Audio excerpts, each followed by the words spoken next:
سرکار تے گنبد خزیرہ دے منظر دیاں ریساں کون کرے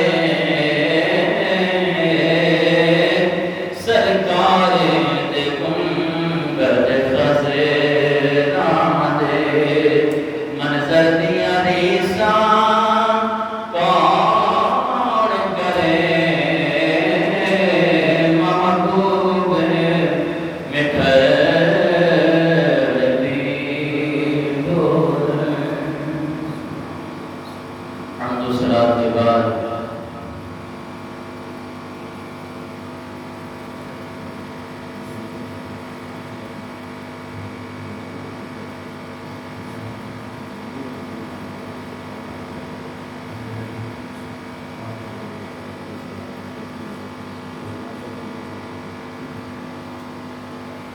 حمد و صلاۃ کے بعد انتہائی واجب احترام بزرگ دوستوں اور بھائیوں، بندہ ناچیز نے قرآن مجید فرقان حمید کے 14 پارہ سورہ آل عمران آیت نمبر 97 آپ کے سامنے تلاوت کرنے کا شرف حاصل کیا۔ دعا ہے کہ خالق کائنات مجھ کو گنہگار سے آگار کو حق کہنے، اس کے بعد مجھے اور آپ کو حق بات مطابق کرنے کی توفیق عطا فرمائے۔ آمین۔ جیسا کہ آپ احباب جانتے ہیں کہ گزشتہ 2 جمعات سے حج کے متعلق آپ احباب کے سامنے گفتگو ہو رہی ہے، اسی سلسلے کو آگے بڑھاتے ہوئے آج انشاءاللہ حج کے متعلق چند معروضات آپ کے سامنے بیان کرنے کے آپ سے اجازت چاہوں گا۔ پچھلے جمعہ المبارک میں حج کی تعریف لسان، حج کی کچھ فضیلت آپ احباب کے سامنے بیان کی تھی۔ تعریف کو دوبارہ ریپیٹ کر کے میں انشاءاللہ آگے آپ احباب کے سامنے کچھ بیان کروں گا کہ حج کا لغوی معنی ہے کسی بڑے مقصد کا ارادہ کرنا، کسی بڑے مقصد کا ارادہ کرنا، یہ اس کا لغوی معنی ہے۔ حج جو کسی بڑے مقصد کا ارادہ کرنا۔ حج کی تعریف کیا ہے؟ اصطلاح شرع میں وہ خاص اعمال مراد ہیں جو اعمال تعظیم کی نیت سے مخصوص ایام میں مخصوص جگہ پر مخصوص طریقہ کے ساتھ جو اعمال کیے جائیں انہیں حج کہا جاتا ہے۔ اس تعریف میں ساری چیزیں واضح ہو گئی۔ سب سے پہلی بات کہ حج اعمال کا نام ہے۔ بیٹا خاموش ہو جائے۔ حج اعمال کا نام ہے اور ان اعمال کا نام ہے کہ جو اعمال تعظیم کی نیت سے مخصوص دنوں میں۔ اور دیکھیں اگر کوئی شخص یہ کہتا ہے کہ جی میں محرم شریف کے مہینے میں یا ربیع الاول شریف کے مہینے میں سفر کے مہینے میں حج کرنا چاہتا ہوں، وہ بیت اللہ شریف جائے تو حج نہیں ہوگی، کیونکہ حج کے اپنے ایام میں 7 ذی الحج سے حج شروع ہو جاتا ہے۔ اب کوئی کہے محرم میں، میں سفر میں، ربیع الاول میں، ربیع ثانی میں، کسی بھی مہینے میں حج کرنا چاہتا ہوں، عمرہ کر سکتا ہے لیکن حج نہیں کر سکتا۔ دوسری بات کہ وہ خاص اعمال خاص جگہ میں ادا کیے جا رہے ہیں۔ کوئی شخص کہے کہ جناب والا میں انڈیا جا کر حج کرنا چاہتا ہوں، میں امریکہ جا کر حج کرنا چاہتا ہوں، جناب والا پاکستان کی کسی خاص جگہ پر جا کر حج کرنا چاہتا ہوں، تو حج نہیں ہوگا۔ حج ہوگا مکہ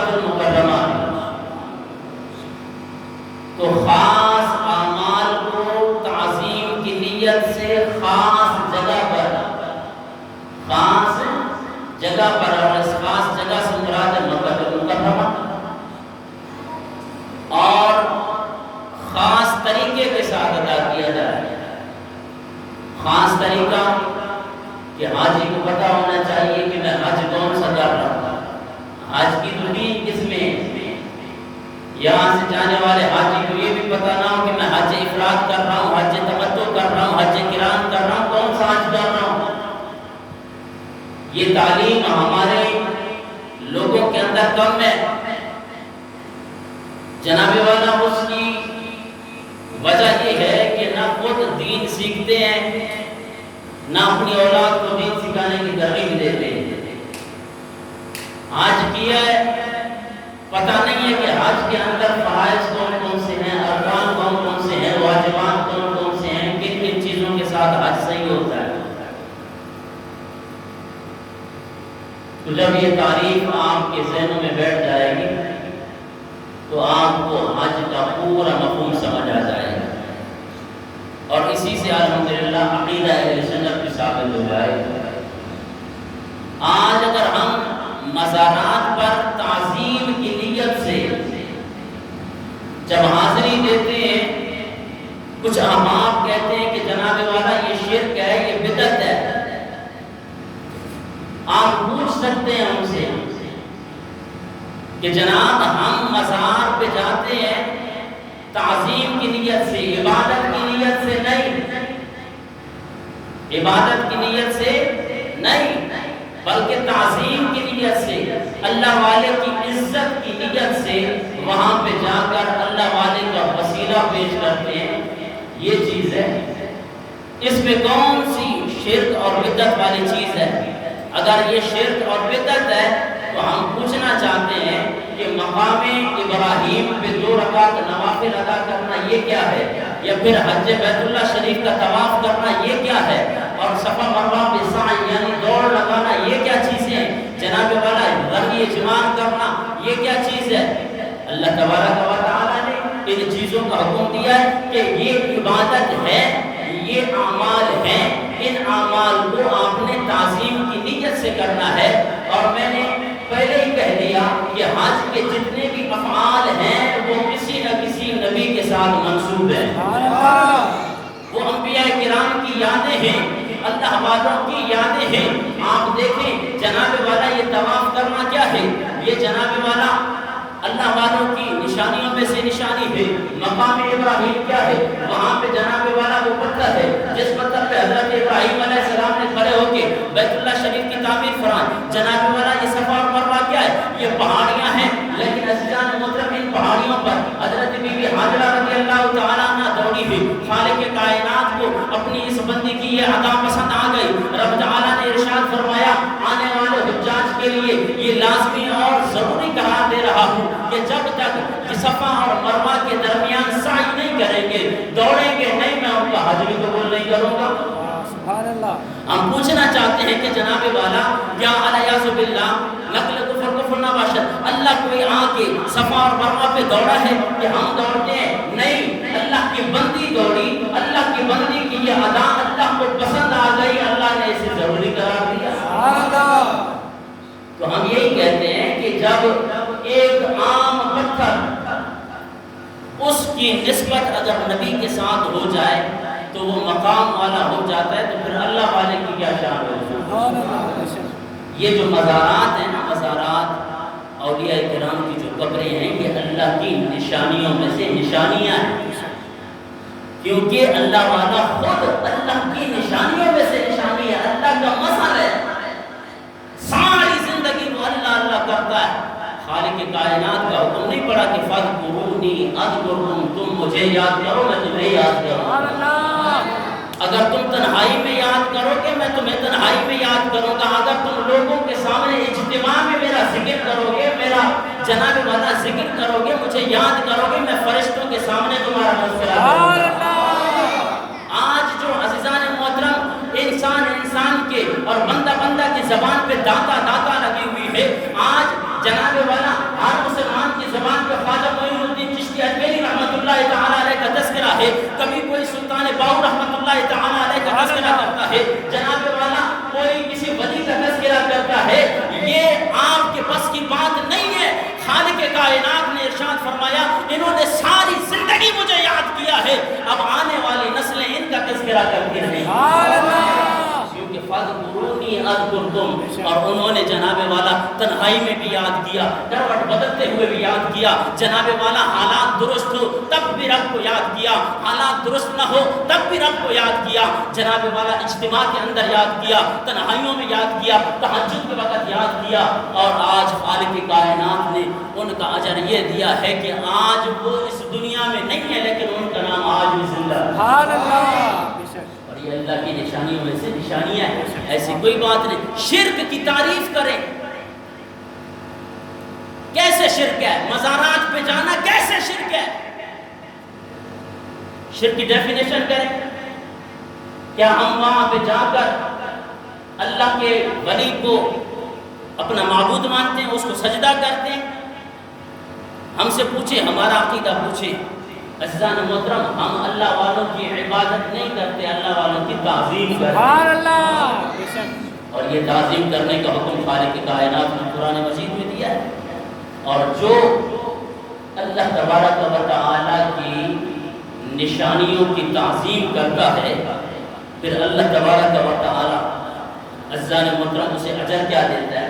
آج انسان کے اندر دو چیزیں ہیں، ایک ہے انسان کا ظاہر اور ایک ہے انسان کا باطن۔ انسان جب ظاہری طور پر جناب والا بیمار ہو جاتا ہے تو اس کے علاج کے لیے، اس کے جسم کے علاج کے لیے ڈاکٹر اور جناب والا معالجہ، اس کے علاج کا جناب والا بندوبست کیا جاتا ہے۔ میں پوچھنا چاہتا ہوں، ظاہری بیماری کے لیے بندہ تو ڈاکٹر کے پاس جائے، لیکن جس کا باطن پلید ہو جائے، جس کا باطن گناہگار ہو جائے، وہ کس در پہ جائے؟ اس کے علاج کے لیے کہاں جائیں؟ آج ظاہری طور پر جناب والا بخار ہو جائے، ہم ڈاکٹروں کے پاس جاتے ہیں، زکام لگ جائے ڈاکٹروں کے پاس جاتے ہیں، تو ان روحانی علاج کے لیے اللہ والوں کے پاس جانا پڑتا ہے۔ سبحان اللہ۔ اور جناب ہم جب اللہ والوں کے پاس چلے گئے، یہ کون سا شرک ہو گیا؟ تو میں نے کہا کہ جو اللہ تبارک و تعالی کی نشانیوں کی تعظیم کرتا ہے نا، اللہ اسے دل کا تقوی عطا فرماتا ہے، دل کی پرہیزگاری عطا فرما دیتا ہے۔ یہ میری اپنی بات نہیں ہے۔ آئیے خالق کائنات نے 17واں پارہ سورہ حج آیت نمبر 32، اور یہ آپ کو یہ حوالہ قرآن سے میں پیش کر رہا ہوں کہ جو اللہ والوں کی نشانیوں کی تعظیم کرتا ہے، اللہ ان کے دل کو پاک اور پرہیزگار بنا دیتا ہے، تقویٰ عطا کر دیتا ہے۔ ہم اللہ والوں کے پاس جاتے ہیں اپنے دلوں کی صفائی کرنے کے لیے، صفائی کروانے کے لیے۔ اور عزیزان محترم، جو اللہ تبارک و تعالی کی نشانیوں کی تعظیم کرتا ہے، خالق کائنات نے ارشاد فرمایا، وَمَن يُعَظِّمْ شَعَائِرَ اللَّهِ فَإِنَّهَا مِن تَقْوَى الْقُلُوبِ۔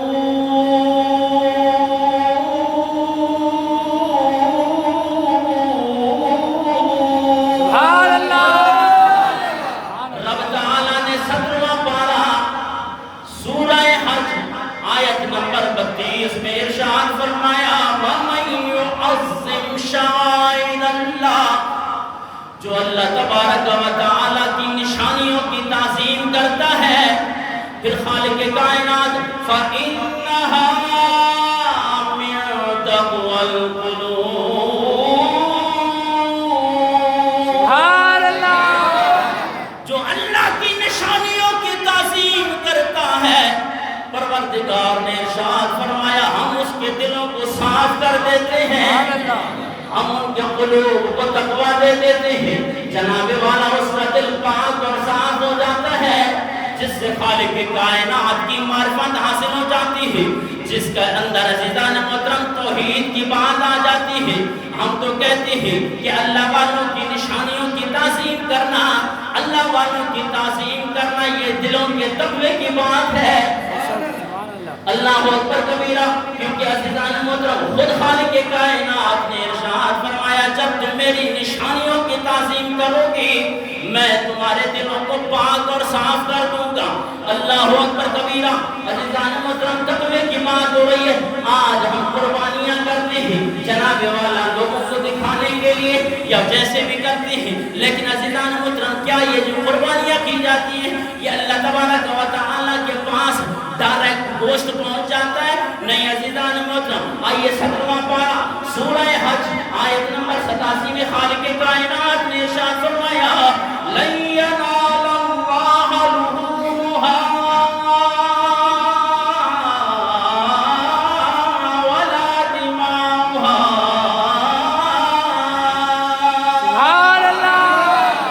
رب تعالیٰ نے ارشاد فرمایا یہ جو تم قربانیاں کرتے ہو ان کا گوشت اللہ تبارک و تعالیٰ کی طرف ہرگز نہیں پہنچتا، ان کا خون اللہ تبارک و تعالیٰ کی طرف ہرگز نہیں پہنچتا۔ مولا ہم نے قربانی تو آپ کی رضا کے لیے کی، اسے قربانی کو قبول کیوں نہیں کرتا؟ خالق کائنات نے فرمایا ہاں مجھ سے پوچھنا چاہتے ہو قربانی تم نے کی، میں تمہیں بتانا چاہتا ہوں کہ کون سی قربانی کو میں قبول کرتا ہوں۔ سبحان اللہ۔ رب تعالیٰ نے ارشاد فرمایا وَلَٰكِن يَنَالُهُ التَّقْوَىٰ مِنكُمْ۔ سبحان اللہ۔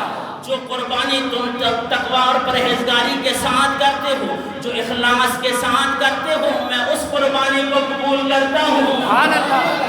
پتا چلا عزیزان محترم یہ تقوی والا جو دل ہے وہ خالق کائنات کو پسند ہے، لیکن ہم اپنے دل کی پرہیزگاری کیسے کریں؟ ہم اپنے دل کو کیسے پاک کریں؟ خالق کائنات نے اس کا نسخہ ارشاد فرمایا کہ وَمَن يُعَظِّمْ شَعَائِرَ اللَّهِ فَإِنَّهَا مِن تَقْوَى الْقُلُوبِ۔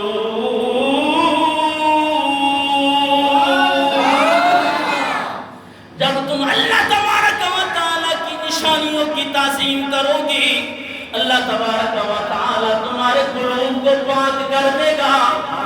مولا آپ کی نشانیاں کیا ہیں؟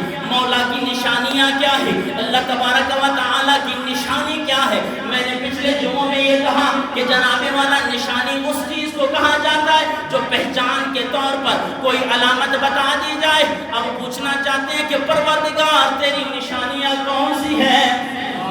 خالق کائنات نے ارشاد فرمایا ان الصفا والمروۃ من شعائر اللہ۔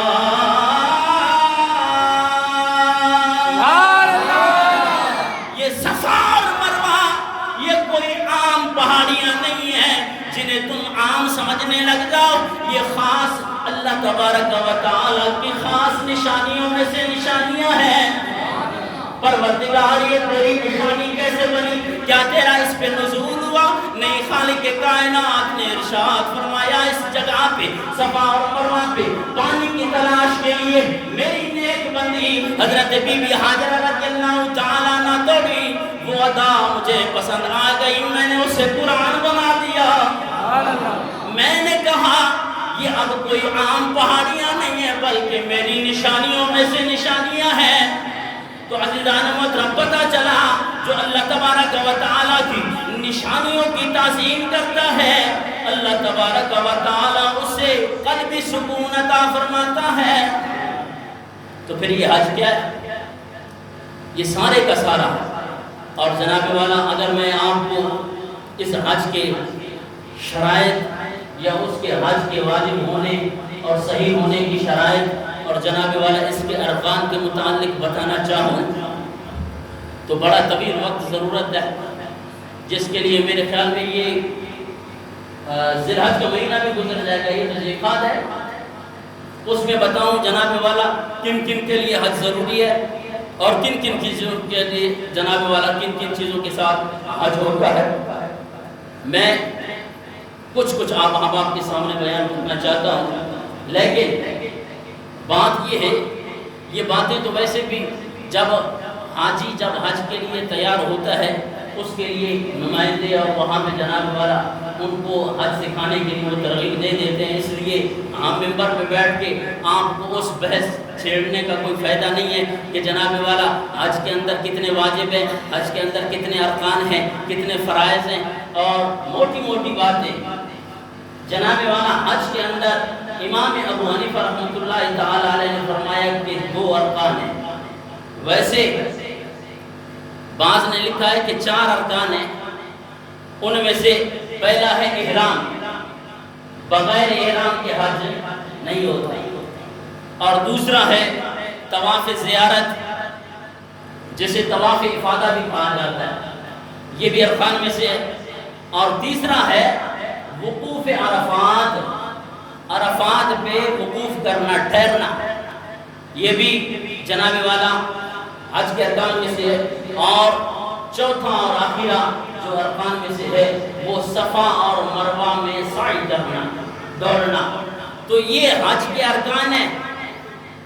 اگر ان ارکان میں سے کسی شخص نے کوئی ایک رکن بھی چھوڑ دیا تو اس کا حج نہیں ہوگا.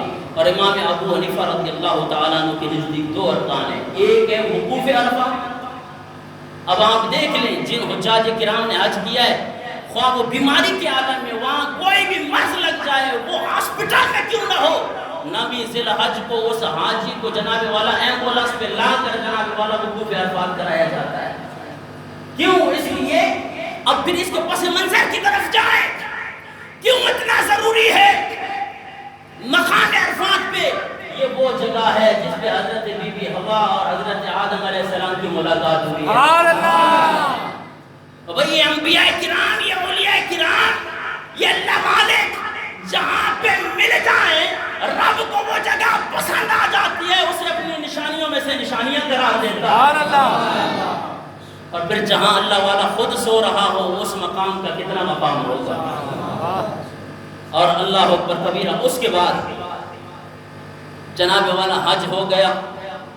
حج ہونے کے بعد آج کل جو ایک وہاں پہ سعودی حکومت میں جناب والا کچھ لوگ کھڑے ہوتے ہیں کہ بس یہ آپ کا حج یہیں پہ مکے میں ہو گیا, مدینے جانے کی ضرورت نہیں ہے. مدینہ جانے کی ضرورت. ہمارا ایمان اور عقیدہ یہ ہے کہ حج کی مقبولیت کی مہر مدینے میں لگتی ہے. سبحان اللہ. بے شک. ہم آپ کو احادیث سے بتائیں گے, ہم آپ کو قرآن سے بتائیں گے.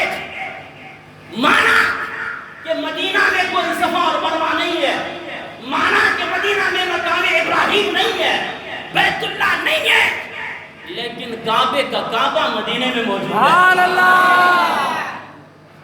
اعلیٰ حضرت نے جب بیت اللہ شریف کا طواف کیا نا تو وہاں پہ جو سکون, جو لذت محسوس کی, اور اس کے بعد جب آقا دو جہاں صلی اللہ تعالیٰ علیہ وسلم کے شہر مدینہ کی یاد آنے لگی نا, کیونکہ جب حاجی تمام ارکان سے, حج کے جتنے بھی ارکان ہیں وہ جب مکمل کر لیتے ہیں, اب وہاں پہ انہوں نے کھڑے کر دیے ہیں جناب بس آپ کا حج ہو گیا, پاکستان چلے, اب حج ہو گیا, پر ادھر کدھر جانا ہے بھائی؟ مسجد نبوی کی طرف کدھر؟ ہاں مسجد نبوی کی طرف نیت کرو, لیکن حضور کے روزے کی طرف علیہ نیت کرو. لیکن عزیزان محترم جب اعلیٰ حضرت الشاہ احمد رضا خان فاضل بریلوی رحمۃ اللہ تعالیٰ علیہ آپ نے حج کیا نا, حج کے دوران بیت اللہ شریف میں آپ نے بدیہی آپ نے یہ کلام لکھا کہ حاجیو شہنشاہ کا روضہ دیکھو,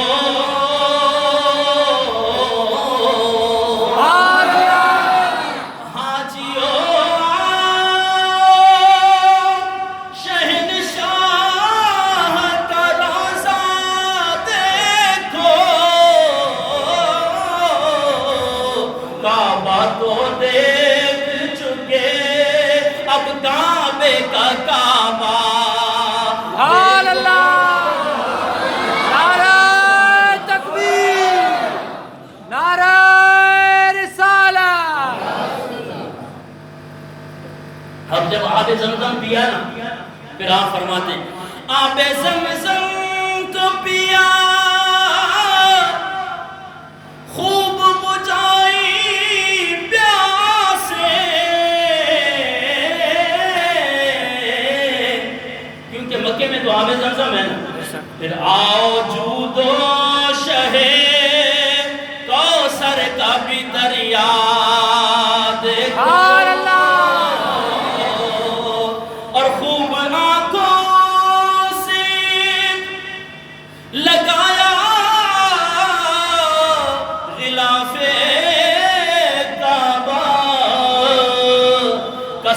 محبوب کے پردوں کا بھی جلوہ دیکھو۔ سبحان اللہ۔ عاشق تو یہ ہے کہ مکہ مکرمہ میں جنہوں نے آب زمزم پی کے اپنے آپ کو سیراب کیا ہے، اب حضور کی بارگاہ میں چل کے آب کوثر کا جام بھی پی۔ سبحان اللہ۔ اور پھر جناب والا اعلیٰ حضرت نے اپنی طرف سے بات نہیں کی، بلکہ بیت اللہ شریف پہ جناب والا کان لگا کر لوگوں کو بتا دیا کہ کعبہ کی بھی یہی صدا ہے۔ اعلیٰ حضرت فرماتے ہیں غور سے سن تو رضا کعبے سے آتی ہے صدا۔ کعبہ کیا کہتا ہے؟ میری آنکھوں سے میرے پیارے کا روزہ۔ سبحان اللہ۔ تو پھر جناب حج کر کے جو بندہ مدینے نہ گیا اس کا حج کس کام کا ہے؟ بے شک۔ کیسی تعلیم دی جا رہی ہے؟ کیا تم نے قرآن نہیں پڑھا ہے؟ ہاں اگر قرآن نہیں پڑھا ہے ہم سے پوچھو کہ خالق کائنات نے اپنے حبیب کے روزے کی طرف جانے کے لیے قرآن پاک میں کس جگہ پہ حکم ارشاد فرمایا ہے؟ سبحان اللہ۔ میں نے کہا کہ ہمارے پاس ٹائم نہیں ہوتا ہے، انشاءاللہ اگلے جمعہ میں آپ احباب کے سامنے مدینہ منورہ کی حاضری کے متعلق انشاءاللہ گفتگو ہوگی۔ دعا ہے کہ خالق کائنات ہمیں حضور نبی کریم صلی اللہ علیہ وسلم